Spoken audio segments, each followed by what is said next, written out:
A part of that is that they're trying to learn and grow from having to affirm their sexual identity during their younger years. And a lot of these youth don't really come out at an early age because it's already hard enough for them when they're growing up.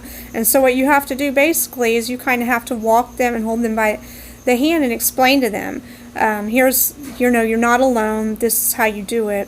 And that's what the website is basically. But coming from my standpoint, like, I have a mental health issue myself, and it's not easy trying to advocate for others when at the same time you have to deal with your own misfortunes, and to tell somebody else, hey, you need to go out there and you need to be there, an advocate, and go online and have different educational and national things they participate in, like the events, or they can tell stories.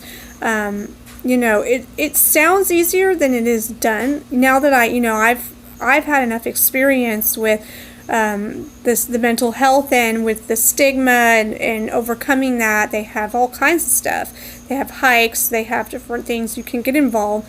But to tell a patient that's a young, adolescent, here's your education and your support, and you can go tell your stories and you can go get involved. It sounds good, but I think part of it is orientating them to the fact first, look, that you're not alone, and this is what, give them a taste of it first. Like, here, I understand, I'm going to listen to you, and you're going to be able to be heard, and I'm going to help you by allowing those feelings to be projected.